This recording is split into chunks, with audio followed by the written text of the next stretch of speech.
ሰላም ሰላም የግሬስ ቤተሰቦች እንዴት ናችሁ? ደህና ናችሁ? እግዚአብሔር ይመስገን እኔ ደህና ነኝ። ዛሬም እንግዲህ በአዲስ ቪዲዮ ከች ብዬላችኋለሁ። ለማታውቁኝ ሰዎች ቡሱ እባላለሁ። ይህ እንደ ተመልካች ቻናል ነው። ሰብስክራይብ በማድረግ በግሬስ ፋሚሊ ስር የሚከሰቱ እያንዳንዱን ነገሮች ሪያክት እያደረግን አስተያየቶቻችንን ትኩስ የሆኑ አስተያየቶቻችንን እንሰጣለን። ዛሬም እንግዲህ በአዲስ ቪዲዮ ነው የተገናኘ ነው። ዛሬ ሁለት ነገር እንዳስብ ያደረገኝ ቪዲዮ ነው። የምርም ለመልካም ነገር ነው አብርሽን የጠሩት። ያው እንግዲህ ቪዲዮ እንዳያችሁት አብርሽን ጠርተዋል ማለት አስፈቅደው ምናምን ነገር ሊያመጡት ነው እና ለመልካም ነገር ነው የምርም ወይስ እያታለሉ ነው የሚለው ነገር በጣም ጥያቄ ሲፈጥርብኝ ነበር።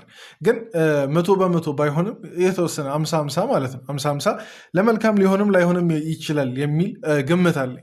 አንደኛው ተንኮል እያሰቡ ሊሆን ይችላል ብዬ የምገምትበት ምክንያት በፊትም እንግዲህ እንደምናውቀው ለስለስ ብለው ገብተው ነው ሩታም ኤፍሬምም በቃላ እንደዚ አይነት ማንጠብቃቸው አይነት ተንኮሎችን የሚሰሩት እና ከዛ በተጨማሪም ደግሞ ሩታ ዝታም ጭምር ነበር አብርሽ ቡታጀራ ሲሄድ እና ቡታጀራ ሄዷል አልሄደው የሚለውን ነገር ቆይ በሰፊው እናወራለን። ግን ዝታም ነበር እና ያ ዛቻ ከዚህ በፊትም እንግዲህ ዝም ብሎ ዛቻ እንዳይደለ እናውቃለን። ሩታ ዛተች ማለት የሆነ ተንኮል እንደምትሰራ እናውቃለን። ኤፍሬምም ደግሞ በቃ እንደዚህ ያለ ወትሮ ተረጋግቶ ምናምን ነገር ታላቅ ወንድሙን ዛሬ ገና ያገኘው ይመስል እያከበረው ምናምን ነገር ሲያወራ ምንም በማስመልከት ነው ይሄ ነገር ብሎ እንድንጠረጠር ያደርገናል። ደግሞ ራሳቸው ናቸው እነሱ እንድንጠረጠር የሚያደርጉት። ምክንያቱም በፊት እንግዲህ አምነናቸው ብዙ ያልታመኑበት ሰዓት አለ።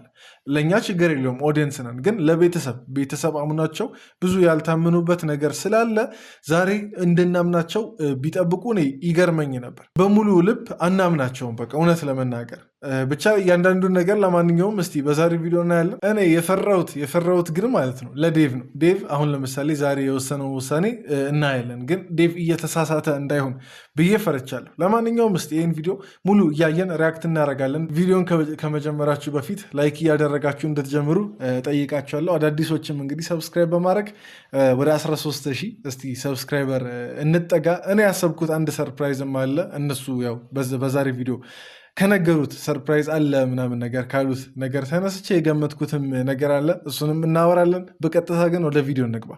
እንዴት ናችሁ? አሉ እግዚአብሔር ይመስገን። እንግዲህ ያው ትናንትና ወደ ቡታጀራ ልሄድ ነበር። ሩታ ግን በአንዳንድ ምክንያት መልሳኛለች። ያው ምክንያቱም አጥጋቢም ባይሆንም ግን ያው ሩታን መስማት ግዴታ ስላለብኝ እንግዲህ አልሄድኩኝም እስካሁን። ግን ደግሞ ድሮማ አፈንግጠ ብትሄድ ዋጋህን ታገኝ ነበረ። ዋጋህን ትሰጣለች አፈንግጠ ብትሄድ። ከሩታ ቃል ስር ከሩታ ቃል ሌላ እንደማትሰማና ከሩታ ቃል ውጭ ሌላ ነገር እንደማታደርግ እናውቃለን። እና እንዲሁም እኔ ብትሄድ ይገርመኝ ነበር። ሩታ መለሰችዋ። ማንንም አልሰማም ምናምን ያዙኝ ንቅቁኝ ምናምን ነገር ብሎ የሄደውን ልጅ ሩታ መለሰችው። ጀግና በቃ እንዲህ ነው እንግዲህ። በምን አይነት እንትን ነገር በምን አይነት ንግግር እንደመለሰችው አናውቅም። ንግግሩ ሌላም ሊሆን ይችላል። እሱን ጣልቃ አልገባበትም። ግን ሰዎች የሚሉትን ነው። እኔ ከራሴ ፈጥሬ አይደለም፣ ሰዎች የሚሉትን ነው። ንግግሩ ሌላ ሊሆን ይችላል። መጣበት ትልቅ የሆነ ምክንያት አለ። እሱን ምክንያት እኛም አላወቅንም። ግን ደግሞ ግዴታ መምጣት እንዳለበት ተነግሮናል በሩታ በኩል። ማን ነው የሚነግራችሁ? ስለዚህ ያ ነገርም እንድሰማትም ወይም ደግሞ እንድረዳት አድርጎኛል። ግን ደግሞ አሁንም ቢሆን ሀሳቤን አልለወጥኩኝም። ቆይ እኔ አሁን አንደኛ አሁን ከነሱ ውጭ የሆነ አካል ትላልቅ ሰዎች ምናምን ነገር እያሉ ነበር። እስቲ እሱን ሲደርስ የምናየው ይሆናል። ግን ለምን ግልጽ እንዲሆን የምር እናንተ ያሰባችሁት ነገር ከሌለ ለምንድን ነው ያልነገራችሁት? ምን ቀረን ብላችሁ ነው አሁን በዚህ ሰዓት አብርሽ ልክ እንደ ትላንት ወዲያ ምናምን ነገር ሄዶ ዛሬ እንደዚህ እንትን የምትሉት ምን ታስበው ነው? ግራ የገባኝ ነገር በዛሬ ቪዲዮ ይሄ ነው። እንግዲህ ከነታ አይደለም ብላችኋል። ከነታ ካልሆነ አካሉን የጠራውን አካል ምናምን ነገር አብርሽን እንግዲህ ሌላ ስልጣን ያለው አካል አለ ማለት ነው። እንግዲህ አብርሽ እንዲመጣና እንዲሄድ ምናምን ነገር እንግዲህ አስቸኳይ ነው ምናምን ነገር ብሎ በግድ ነበር ሲጠሩ የነበረው። እሱንም ግልጽ አርጋችሁ ቢሆን ኖሮ ብታደርጉልን ደስ ይለናል። ሰምተናል። ቤት እያደረ አይደለም። ስለዚህ የት እንዳለ የት እንደወሰዱት ምን የምናውቀው ነገር የለም። ይህንንም ዲቭ መጥቶ እንዲነግረን እና ካለበት ቦታ መጥቶ ነገ እንድናገኙ እንፈልጋለን። እንዲነግረንና እኛ እንድንሄድ ነው የምንፈልገው።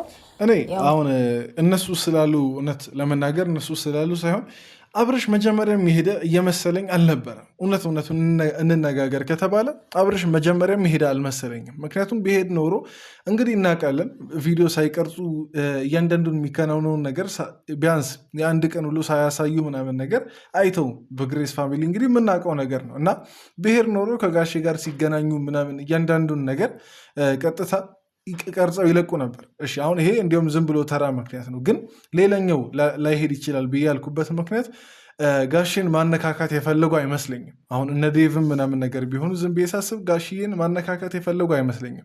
ለዛ ጋሼ እዚህ ነገር ውስጥ እኔ መግባት አለበት ብዬ አላስብም፣ በካሜራ ማለት ነው። ከካሜራ ውጭ ግን በደንብ መግባት አለበት። ልጁ ነው እንግዲህ፣ ምንም ሌላ ከጋሼ ሌላ አካል የለም።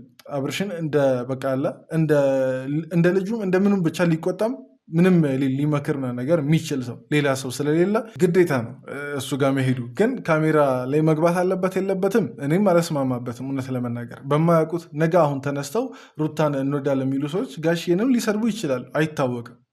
እና ለዛ ነው እኔ አሁን መግባት የለበትም ካሜራ ላይ ያልኩት ማለት ነው። እና እንግዲህ እስቲ አብርሽ ሄዶም ከሆነ ጥሩ፣ ካልሄደ እንግዲህ ምን እንደሚፈጠር ቀስ በቀስ ሌላ ያሰቡት ነገር ሌላ የተሻለ ያሰቡት ነገር ካለ ማየት ነው። እኔ ግን እውነት ለመናገር ውስጤ አልተቀበለው። ውስጤ አብርሽ የምርም ቡታጅራ ሄዷል የሚለውን ነገር ጥያቄ ውስጥ እየገባ ነው። እና ስለዛ ነገር ሲጀምር እነ ዴቭን በዛሬ ቪዲዮ ልብ ብላችሁ ካያችሁ ያነሱት ነጥብ የለም። የምርም ጋሼ ጋ ነው ብለው አልተከራከሩም ሁላ እነ ሩታ ሲጠይቁ ማለት ነው። ለነ ዴቭ ሲጠይቁ ጋሼ ጋ ደውለን ነበር እዛ እንደሌለና እዛ እንደማያድር ሰምተናል ሲሉ ሊከራከር ራሱ አልፈለገም። ምክንያቱም አይ ቲንክ የተያዙ ይመስለኛል፣ ወይም ደግሞ በስምምነትም ያደረጉት ነገር ሊሆን ይችላል፣ አይታወቅም።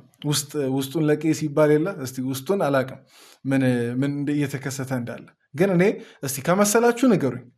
እኔ አይመስለኝም ነው አብርሽ የምርም ቡታጀራ ሄዳ አይመስለኝም። ያለበትን ቦታ እንድትነግሩንና ሄደን እንድናመጣው ነበር የፈለግናችሁ። ዛሬ ተፈላጊዎች በመሆናችን በመጀመሪያ ደስ ብሎኛል። ሲቀጥል ደግሞ የአብርሃም ደህንነትና ጤና እንጂ የሚቀድመው የእናንተ ተራ ሰፕራይዝ ምናምን አያስፈልገውም። ልጁ ገባሽ? አሁን ለሚያስፈልገው ምንድነው እሱ ደህና መሆኑ ነው የምንፈልገው። ስለዚህ የምናደላው እኛ ምንድነው ወደ እሱ ደህና። ግን እኔ አሁን ስገምት ማለት ነው ቀደምም ያልኳችሁ የኔ የሰርፕራይዝ ግምት ሲመስለኝ 500 ሺውን ለማክበር ይመስለኛል። ካላወቃችሁ እንግዲህ አብርሽ 500 ሺህ ገብቷል። በዚህ አጋጣሚ እንግዲህ ሩታንም ባለፈው ቪዲዮ አልሰራውም 300 ሺህ ገብቷል። አብርሽም እንግዲህ ስኬት ነው፣ ሌላው ነገር ሌላ ነገር ነው እና አቺቭመንት እስከሆነ ድረስ ማንም ይሁን ማን ብቻ እንኳን ደስ አላችሁ ማለት ስለምፈልግ በዚህ አጋጣሚ እነሱ ነገ አከበሩም አላከበሩም በዚህ አጋጣሚ እንትን መልካም ምኞቴን ሳይሆን ደስታዬን መግለጽ እፈልጋለሁ። 500 ሺህ አብርሽ በጣም ጥሩ መንገድ መታሃል። ግማሽ ሚሊዮን ማለት ነው እንግዲህ 500 ሺህ ማለት የአንድ ዞን ነዋሪዎች ወይም ደግሞ የአንድ ሰፊ ቦታ ነዋሪዎች እንደማለት ነው። 500 ሺዎቻችንም የግሬስ ፋሚሊ ብንሰበሰብ እንግዲህ ከባድ ነገር ነው የሚፈጠረው እና እንኳን ደስ አለ ማለት እፈልጋለሁ። በዚህ አጋጣሚ አብርሽን ቪዲዮ እስቲ ከሰሩ ነገ እንሰራለን፣ ካልሰሩም እንግዲህ እንተዋለን። ወደ ሩታ ስንመለስ ያረፈደ ቢሆንም የቆየ ቢሆንም ሩታንም 300 ሺህ ስለገባሽ እንኳን ደስ አለሽ ማለት እፈልጋለሁ። በዚህ አጋጣሚ አሁን ሩታን ትጠላታለህ ለምትሉ ሰዎች ይሄ ነገር ምላሽ ይሆናቸዋል ብዬ አስባለሁ። ሩታን በቃ ጥምድ አድርጌ ያዝኩ ለሚመስላችሁ ሰዎች ማለት ነው። ጥምድ አድርጌ አልያዝኳትም። በቃ ምንም እያደረገች ያለችው ነገር ሰሞኑን ልክ ስላልነበር በዛ ነው አስተያየት የሰጠሁት። ብዙዎቻችንም ብንሆን በዛ ነው አስተያየት የሰጠ ነው እንጂ ሌላ ፐርሰናል የሆነ ነገር የለም።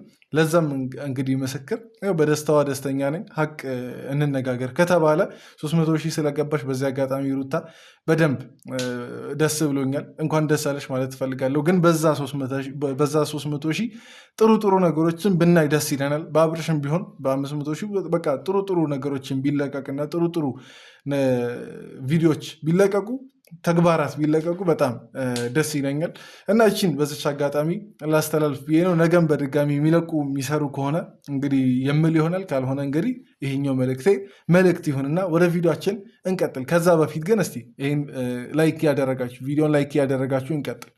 መጀመሪያው ጀምሮ አመጣጣችሁን ሳውቀው ወይ ደግሞ አብርሽን እኔ በቃ እንደዚህ ሆኖ እያለ አሁን እንደዚህ ደግሞ ሌላ ነገር ቀምራችሁ ነው ደግሞ ድጋሚ ቀምራችሁ ነው ወይስ በእንደዚህ አይነት መንገድ ደግሞ አብርሽን ወደኛ ባቀረብ ነው እያላችሁ እያወራችሁ ነው? ነገራችሁ እንደዛ ነው ይመስለው። ገና ከሄደ 4 ቀን 5 ቀን የሆነው ልጅ አሁን ይምጣ ማለት ደግሞ እንዴት ነው? በእርግጥ እውነት ለመናገር እኔ አሁን ግምቴን ዝም ብዬ ያስቀመጥኩ እንጂ ለተንኮልም ሊሆን ይችላል፣ አናቃቸውም። ያው ቅድም እንዳልኩት ነው፣ ሩታም ብትሆን ኤፍሬምም ቢሆን ለተንኮል ሊሆን ይችላል። ምናልባት አሁን እንደዛ ለተንኮል ነውም ብዬ ልደመደም አልችልም፣ ነገ የሚፈጠረውን ነገር ስላላየን ማለት ነው። ኢቨን እነሱ ራሱ በቃ እንግዳ ምናምን ነገር አሉ እንጂ ምክንያቱም አልነገሩም። ኢቨን አሁን ኤፍሬም እንዲሁም እኛም አናቅም አይነት ነገር የተነጋገረ መሰለኝ። እና እስቲ ለተንኮል ከሆነ ግን አላቅም። በጣም ነው ብስጭትጭት ትልል ያለሁት፣ የምሬን ነው። ትንሽ ተረጋጋ ምናምን ነገር ስንል እንደገና ሌላ ነገር ከተፈጠረ በጣም ነው ልናደድ ያለሁት። ምክንያቱም ቅድም ብያቸዋለሁ፣ ላይሰሩ የሚችሉበት ምንም ምክንያት የለም። ተንኮል ማለት ነው፣ ካሰቡ ያደርጉታል እነዚህ ሰዎች። ለማንኛውም እስቲ እንሰማለን አንፈርድም በሚለው መርህ መሰረት እየሰማን እስቲ ጊዜው ሲደርስና እያንዳንዱ ነገር ሲታወቅ የዛን ሰዓት አስተያየት የምንሰጥ ይሆናል እንጂ አሁን ብዙዎቻችን ምንም ባናወራ ደስ ይለኛል። ግን ያው ያም ሆነ ይህ ማለት ነው አሁን 500 ሺህ ተከበረ ቢባል ራሱ ለደስታ ተገናኙ ቢባል ራሱ የሚያስጠላኝ ነገር ምን መሰላችሁ? እዛ ቦታ ላይ ሁለት ተቃራኒ ቡድኖች ከተገናኙ እንዲሁም እንደ ድንገት ከተገናኙ ችግር ይፈጠራል። ያው ልል የፈለግኩት ይገባቸዋል ብዬ አስባለሁ። ምናልባት እዛ ቦታ ላይ ድንገት አሁን እነ ዴቭ ይመጣሉ አይደል? እንደዛ ነው የተስማሙት። እነ ቡዜም መምጣታቸው አይቀርም እና የዛን ሰዓት ምናልባት ሄርሜላን ጎትተው የሚመጡ ከሆነ ብቻ እንደዚህ አሁን አላስፈላጊ ሰዎች ድንገት የሚመጡ ከሆነ ሰርፕራይዙ ላይ ችግር ይፈጠራል። ከምንም በላይ የሚያናደኝ ከነሱ ላይፍ ይሄ ነው። እንግዲህ አንድም ቀን የደስታ ቀን ሳይበላሽ እንዲሁም ያለፈበት የለም ማለት በሚቻል ደረጃ ብዙ ደስታቸው ተበላሽቷል። ነገር ይኖርም ወይም ደግሞ እዚህ መቶ ይቀመጣል ብያልን ያለ ነው። ነገ መቶ ደርሶ መልስ ማለት ነው። ራስ አለ ደርሶ መልስ ስሙ መቶ ማድረግ ያለበት ነገር አድርጎ ይሄዳል ማለት ነው። የሁሉ ነገር ሲካሄድ ሁሉ ነገር ሲደረግ አንተ አለህ። አዎ ኦፍኮርስ። ሲቀጥል ደግሞ ዴቭ እኛ እየነገርን ያለው እኛ አይደለንም ይሄንን ነገር የምናደርገው፣ ሌሎች ሰዎች ናቸው የቀጠሩን። ትልልቅ ሰዎች ናቸው።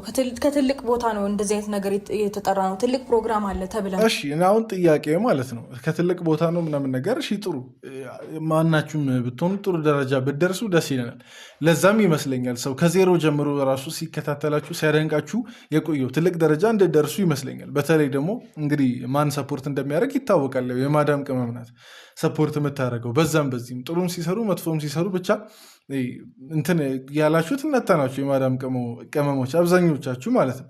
እኔ እሱ ሳይሆን ጥያቄ ማለት ነው ከመጣ በኋላ ድንገት ሌላ ነገር ብታስቡስ ምን መተማመኛ አለን ነው። አሁን በአብርሽ ሳይድ ለሚቆሙ ሰዎች ማለት በአብርሽ ሳይድ ልበል እንግዲህ አብርሽ ታሞል ለሚሉ ሰዎች፣ አብርሽ ቡታጅራ እንዲሆን ለሚፈልጉ ሰዎች ምን መተማመኛ አለ? እናንተ ጋር ከመጣ በኋላ ድንገት ተንኮል ብታስቡት፣ ድንገት በቃላ ሀሳባችሁን ነገር ቢቀያየርስ?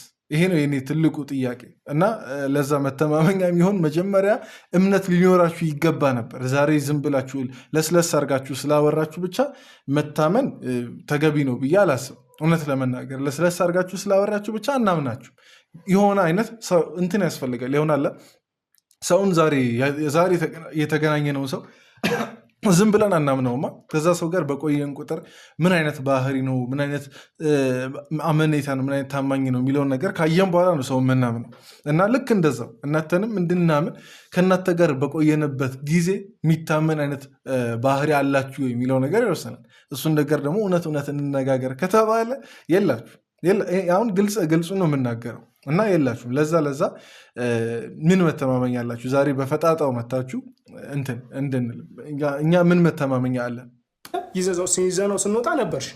ስለዛ ቢያንስ እንኳን ጤንነቱ እንግዲህ እኛ ወደምንፈልገው እኛ አብርሃምን እኮ እዛ አሽገን ልናስቀምጠው አይደለም እኮ መልሶ መምጣቱ አይቀርም። ህይወት አለው፣ ኑሮ አለው፣ ስራ አለው አይደል? እዚህ መምጣቱ አይቀርም። ነገር ግን እስከዛ ድረስ መታገስ እማትችሉ ከሆነ በጣም ከባድ ነው የሚሆነው። ለትልቅም ጉዳይ ተፈለገ፣ ለሆነ ነገር ጉዳይም ተፈለገ። ቆይ ለትልቅም ጉዳይ ይሁን ለምንም ጉዳይ ይሁን ሲጀመር መሄዱን ጠብቃችሁ ለምንድን ነው እንደዚህ አይነት ነገር የተፈጠረው? በእርግጥ ያቺን ጥያቄ ለመሸወድ ይመስለኛል ሌላ ሰዎች ጠሩ ምናምን ነገር ያላችሁት ማለት ከመሄዱ በፊት መንገር እኮ ትችሉ ነበር ወይስ አሁንም አዲስ ርዕስ ለመፍጠርና አዲስ ሁካታ ለመፍጠር ነው? አሁንም እኔ ምንም እየተዋጠልኝ አይደለም፣ ግን 50 በ50 ነው። ምክንያቱም በዛ በኩል አብርሽ 501 ነው፣ እንዲሁም 500 ሺህ መግባቱ ትልቅ ነገር ትልቅ ስኬት ስለሆነ ለማክበርም ይመስለኛል። ግን በተቃራኒው ደግሞ ሌላ ርዕስ ታስቦ ቢሆንስ ሌላ በቃ ጦርነት ሌላ ችግር ምናምን ነገር ለመፍጠር ቢሆንስ ከመሄዱ በፊት አታከብሩለትም ነበር? ኢቨን በቃ ከመሄዱ በፊት ተስማምታችሁ እኮ በእርግጥ በዛ ሰዓት በዛ አይነት ሁኔታ ታከብራላችሁ የሚልም እምነት የለኝም። ሲቹዌሽኑም አይመችም ለማክበር ለደስታ የሚመች አይነት ሁኔታ ላይ እንዳይደላችሁ እረዳለሁ። ያንን ነገር ግን ተነጋግራችሁ በቃ እሺ ከሄደ አይቀር 500 ሺህን አክብሮ ይሄድ ማለት ትችሉ ነበር። ከሄደ በኋላ መጥራት ሌላ ችግር ይመስላል። ነገሮችን በጥልቀት ለሚያይ ሰው ማለት ነው። እኔ አልመኝም፣ የምሬ ነው። ተንኮልና ነገር እንዲያስበው አልመኝም። የሆነ መጥፎ ነገር እንዲፈጠር አልመኝም። መጠርጠር ግዴታችን ስለሆነ ብቻ ነው መጠረጠረው እንጂ ምንም አይነት ተንኮልና ነገር ሲደረግ ማየት አልፈልግም። እዚች ጋር አሁን ስለ ሄርሜላ አፋችሁ ሞልታችሁ የምታወሩበት ምንም ኮንፊደንስ ሊኖራችሁ ይገባል ብዬ አላስብም። በኮንፊደንስ እያወራችሁ ነው። አገባህ አይደል? ምን ብለን በኮንፊደንስ አሁን ስለ ሄርሜላ ለመበጥበጥ ህይወቱን ለመበተን ትዳሩን ለመበተን ቤቱን ለመበጥበጥ የመጣችን ሴት ስለ ጤንነት ነው የምታስበው ብላችሁ ስታሞግሳት እንዴት ነው? እኔ አሁን ስለ ሄርሜላ ካነሳን አይቀር እንግዲህ ያው እኔም ብዙ ማንሳት አልፈለግኩም በዛሬ ቪዲዮ፣ እነሱም ብዙም በእርግጥ ማንሳት አልፈለጉም ርዕሱ፣ ምክንያቱም እሱ ስላይደለ። ግን ከተነሳ አይቀር ሩታ ስሜታዊ ሆነሽ ካወራሽ አይቀር እኔ እውነት ለመናገር ትዳሩ ነበር በእናንተ መሀል፣ ግን ፍቅሩ በነበረ ሰዓት ነው እውነት ለመነጋገር ሄርሜላ የመጣችው። በእርግጥ ፍቅሩ ባለበት ሰዓትም አለ፣ ግን ከቅርብ ጊዜ ወዲህ ያሉትን ነው የምላችሁ። አሁን ከአብርሽ ጋር ሩታ ከተፋታች በኋላ ያለው ምክንያቱም ሰፊው ጊዜ እሱ ስለሆነ ማለት ነው። እና የት የነበረውን ፍቅር የነበረውን የትዳር አክብሮት ምናምን ነገር ነው ሄርሜላ መታ የበጠበጠችው። በእርግጥ ትዳር ላይ የመጣችው ግልጽ ነው፣ አንክድም እሱን ነገር። ግን ያ ሁሉ ነገር ተቋጭ አይደል? አሁን ማልፈልገውን ርዕስ ድንገት ሩታ ስላነሳች ነው ካወራች አይቀር ላውራ ብዬ ነው ወይስ አሁን ሩታ እሷ የተወችውን እሷ የጣለችውን ነገር ሄርሜላ ስታነሳ እሷ እጅ ላይ ሲገባ እንደገና አብርሽ አሰኛት፣ እንደገና አብርሽ አማራት? እንደዛ ነው ነገሩ። እንደዛ ከሆነ ምክንያቱም አንቺ እጅ ላይ ቢገባም እውነት ለመናገር እንትን አይልም። ግን የምርም አሁን አብርሽን ፈልገሽ የምርም አብርሽን ለትዳርሽ በቃ ለኑሮ እንደሚያስፈልግ አምነሽ በተፈጠሩ ነገሮች በሙሉ ተጸጸተሽ ምናምን ነገር ሁሉም ነገር በይቅርታ ይታለፍ ተብሎ ከተመለሰ ምንም አይመስልንም ሁላችንም፣ ሄርሜላም በዛው። ምክንያቱም ይሄ ህይወት ለእሷም እንደማይጠቅም ስላየን ማለት ነው።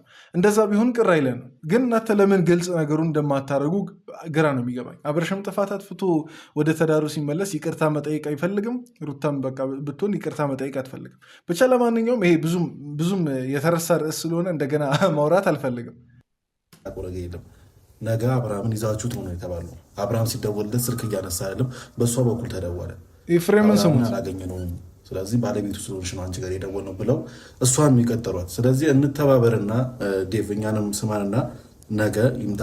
ስለዚህ ነገ ማድረግ ያለበት ነገር ተደርጎ ወዲያውኑ ይመለሳል።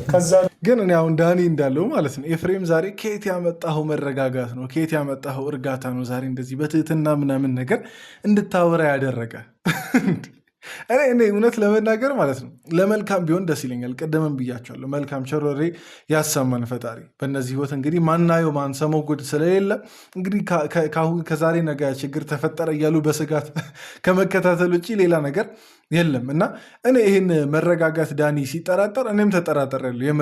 የምሬን ለመናገር ማለት ነው ኤፍሬም ሲጠራጠረው ማነው ዳኒ ኤፍሬምን ሲጠራጠረው እኔም ተጠራጠሬው ነበር። ግን እስቲ ሁላችንም መጠራጠሩን እንተውና ላለመፍረድም ለመልካም እንዲሆን ብቻ ምኞታችንን እስቲ ኮመንት ላይ ያስቀመጥን ቪዲዮችንን እንቀጥል።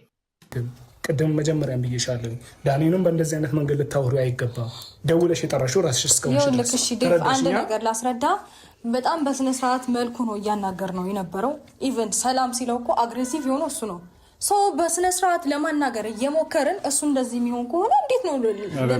አይደለም አንወሻሽ፣ እዚች ጋ አንወሻሽ። መቼም እናንተ መሀል ሰላም ኑሮ ምናምን ነገር አያውቅም። እናንተ ጀስት የእናንተን ፍላጎት ለማሟላት ስትሉ ነው እንጂ ይሄ ትህትናው ምናምን ነገር ኤፍሬም ያመጣውና እጅ ሰጥቶ ሰላም ያለው አብርሽ እናንተ እጅ የነበረ ሰዓት ዳኒ እንደዛ በቃ ጤናማ አይደለም ብሎ ሲሟገትለት ሲያንቋሽሸውና ሲንቀው አልነበረ እንዴ? ሲያሾፍበት ምናምን ነገር አልነበረ ኤፍሬም?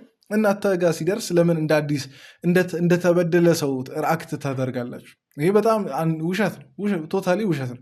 በቃ ዛሬ አይደለም ይሄ ነገር እናንተ መሀል እንትን ያለው ዛሬ እናንተ ዳኒ እጅ ሰጥቶ ሰላም ስላላለ ጥፋተኛ ነው ልትሉ አትችሉም። በእርግጥ ጥፋት ሊሆን ይችላል እኮ እጅ ሰጥቶ ሰላም አለ ማለት፣ ግን ያለ ነገር ነው፣ የተለመደ ነገር ነው። ኤፍሬም እኮ ከዛ በላይ አድርጓል፣ ከዛ በላይ አሹፏል ምናምን ነገር በጣም ብዙ ነገር አድርጎበታል ዳኒ ላይም ቢሆን ማለት ነው። ሁላችሁም ብትሆኑ ያው ስለሆናችሁ እናንተ ጋር ሲደርስ እንደ አዲስ እንደ ተጎጂ እንደ ተበዳይ ምናምን ነገር ይሄ በቃላ እንደ የዋህ እንደ ትሁት ምናምን ነገር አክት እያደረጋችሁ ሌላውን እንደ ሰይጣን ሰው እንዲስል ለማድረግ አትሞክሩ። በዚህ አጋጣሚ ይቺ ነገር ላረም ብዬ ነው። የእውነት የምሬን ነው የምነግራችሁ። ከሁለታችሁም ሩታ እስከዛሬ ድረስ ከአንቺ በመጥፎ መንገድ ተገናኝተን አናውቅም። እኔና አንቺ ሌላ ውስጥ ገብተን አናውቅም፣ ከኤፍሬምም ጋር ቢሆን። አሁን ግን ይሄ የምትሉት ነገር እኔ ከቡታጀራ የተስማማ ነው ወይ ይሄ ጭራሽ እሱን አብርሃምን የማይጠቅመው ነገር ሆኖ ባገኘ ግን የእውነት ከእናንተ ጋር እንደምጣላ ነው በግልጽ የምነግርሽ። አብርሃም እኔ ማለት ነው አሁን እውነት ለመናገር ተንኮል አስበው እኮ አይመስለኝም። በተወሰነ መልኩ ግን ተንኮል አስበው ቢሆን ራሱ ዴቭ ለስንተኛ ጊዜ ነው አሁን አሳልፎ እየሰጠ ያለው አብርሽን? ለ10ኛ ጊዜ። በእርግጥ እሺ አሁን ነገር እሱ ባለበት ይደረግ ተብሏል። ስለዚህ እሱ ባለበት ሁሉም ነገር ስለሚሆን ያው ቪዲዮም ስለተያዘ ሊዋሹና ሊክዱ አይችሉም። ከካዱም እንግዲህ ዴቭ ነው ተወቃሹ ሊሆን ያለው። ሰው ሁሉ ሊወቅሰው ያለው ዴቭን ነው። ግን እስቲ ዴቭ ምናልባት እየተሳሳተ እንዳይሆን ብዬ ቅድም ስገባ ቪዲዮን ስጀምር የፈራሁት ለዚህ ጉዳይ ነው። እንግዲህ መጥተው ከዋሹና አብርሽን ይዘው እልም ካሉ ወይ ደግሞ ሌላ ተንኮል ካደረጉ ተጠያቂ የሚሆነው ብዙ ሰው ምናምን ነገር ሊወቅሰው የሚችለው ዴቭን ነው፣ ሌላ ማንንም አይደለም። ሁለታችሁ የምታደርጉት ነገር አያሳምነኝም። እንዲመጣ ፈቀድክ ወይ ነው የምልህ። ምን እናደርጋለን? መልስልኝ። እንዲመጣ ፈቅደሃል ወይ አንተ? የፈቀድኩበት ምክንያት ዋነኛው ምክንያት ልክ ነህ እኮ እያልኩ ነው። ልክ ነህ ሳልረዳ ቀርቼ አይደለም። ግን በቃ አብርሽን ይጠቅመዋል፣ አብርሽን ለእሱ ጥቅም አለው እያለኝ ስለሆነ ዳኒ በቃ አንተም እኮ ደከምኩ እውነት ለመናገር ማለት ነው። ብዙዎቻችን በቃ ዳጊ ያላልኩም ዳኒ እየካሰ እንደሆነ ምናምን ነገር ነው የምናስበው። አብርሽ ላይ ላጠፋው በደል እየካሰ እንደሆነ ስላሰብን ነው በቃ ጎበዝ ልክነ ምናምን ነገር ስንል የቆየ ነው። ግን በዛ በኩል እሱም ያን ያክል መድከም አለበት ብዬ አላስብም። እንደዚህ ቤተሰቡ እርስ በርስ ማይስማማ እርስ በርስ በቃ ዛሬ ሌላ ሀሳብ ነገ ሌላ ሀሳብ ምናምን ነገር የሚያመጣ ከሆነ የግድ እሱ መድከሙ ምንም ሲጀመር እሱ በደከመው እስከዛሬ ምንም የፈጠሩት ነገር የለም። መልካም ነገር አስሬ ቢያስብም ሌላ ነገር ነው ሲያደርጉ የነበረው እነ ዴቭ ምናምን ማለት ነው እነ ኤፍሬም ቢሆኑ። ብቻ ዳኒ ከዚህ በላይ ባትደክም እንደ ምክር እንደ ወንድማዊ ምክር ባትደክም ባይ ነኝ። ይህን ሀሳብ ሰምቶ ካደረገ አደረገ ነው፣ ካላደረገ አይ ጓደኝነቱ ይበልጥብኛል እስከ ጥግ ደክማለሁ ካለም እንግዲህ ለመልካም ስራ ስለሆነ ምንም ማለት አንችልም። ጠራ ነው እንደው ሁሌ እንደማይረጋጋ እየገባኝ ሁሌ አግሬሲቭ እንደሆነ እየገባኝ እሱን ሰው ነው ዳኒ ዛሬም ላይ ነገም ላይ ቢሆን ለእሱ ጤንነት ስለሚጨነቅ ነው። አብርሽ ግን እኔ ነግሬሻለሁ ይመጣል። ከዛ በኋላ ያለውን ነገር ነገ የምናየው ከሆነ እሺ እንግዲህ ነገ የሚፈጠረውን ነገር እኔ ገምቻለሁ። ዝም ብዬ ስገምት ለ500 ሺህ ለማክበር ሰርፕራይዝ ለማድረግ ይመስለኛል። ከሆነ እስቲ ቆንጆ፣ ካልሆነ እንግዲህ ተሳስቻለሁ ማለት ነው። እናንተ እስቲ ግምታችሁን ኮመንት ላይ እንድታስቀምጡ ጠይቃችኋለሁ። በቀጣይ ቪዲዮ እንገናኝ። እዚህ ድረስ ስለተከታተላችሁ ከልብ አመሰግናለሁ። እወዳችኋለሁ። ይመቻችሁ።